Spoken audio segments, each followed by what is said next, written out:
I died in Afghanistan in a dirty hole, alone. Hello, my fluid art family. This video was tough for me to create because it tells a story of how I began acrylic pouring. I found this art form through a very dark part of my life, and this is my story. I started this journey into acrylic pouring a few years ago. I was in the Army at the time and had been on multiple deployments to Iraq and Afghanistan. I had seen and done a lot of things that I wish I could forget, and I lost a lot of good friends during that time.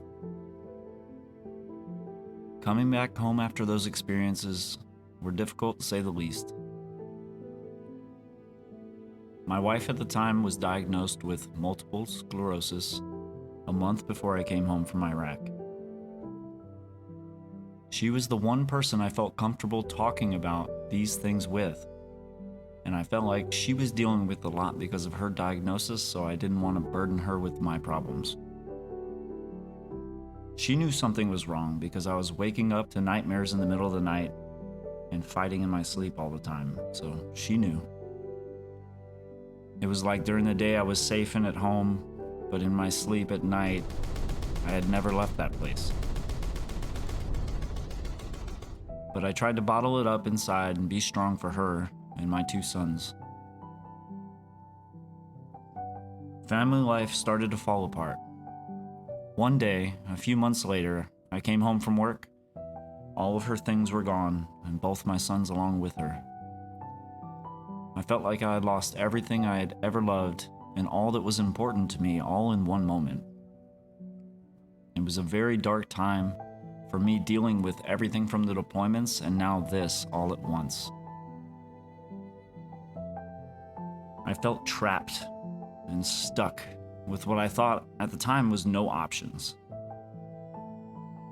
I had some very dark thoughts. Then my unit got assigned to another deployment to Afghanistan, and I welcomed it at the time. I felt like it would be a good distraction to pull me out of this situation. But the only thing it did was actually cause more damage. Going there, feeling the way I did, and with the loss that I was carrying, caused me to not take it seriously while I was there. I put myself into reckless situations and made careless decisions, putting myself in danger because in my mind I had nothing to live for anyway. Then it happened. I died in Afghanistan in a dirty hole, alone. I was told I was clinically dead for 2 minutes before I woke up in the troop medical clinic back at base. I had all kinds of tubes in my body and was surrounded by the doctor, my chain of command, and my soldiers. That's a feeling that I'll never forget. I felt like I had failed them. I went back home after that to an empty home, and everything hit me all at once. I felt like I was broken and there was nothing that could fix me. I was spiraling down into a depression that I didn't want to feel anymore. I don't know what it was or why it happened, but one day I found this art form on YouTube by Julie Cuts. And then I binged other content by Tammy Anderson, Gina DeLuca, and Olga Sobey. And I was hooked. There was something about the chaos of the colors and bringing order to it that really got to me. I went right out to the store and bought everything that I saw them using. Looking back on it, half the materials I didn't even need. But this was new to me and I wanted to try all of it. So I mixed up some paints, I got my materials in order, and I poured my first painting. And then a second, and then a third.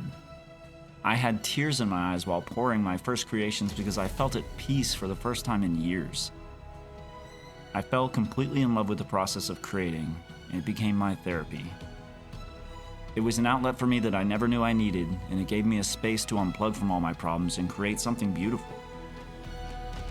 I really wish that I could personally thank those artists that saved me.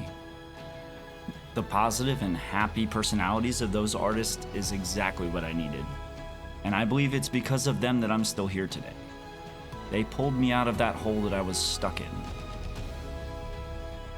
After the effect those artists had on me, I was inspired to create as well. I wanted to pay forward some positivity and gratitude because I saw how powerful the effect was on me. I strive with all the videos that I make to bring love and positivity into the world the same way it was brought to me. Because I never know if I'm meeting someone for the first time in my videos that's in a similar spot to where I was. And if I can touch just one person and make their lives even a little bit better, then all the effort and work I do is worth every second. Thank you to all of you for being part of my recovery. I am forever grateful to each and every one of you. If you want to watch another video just like this, click the screen right now and I'll see you there.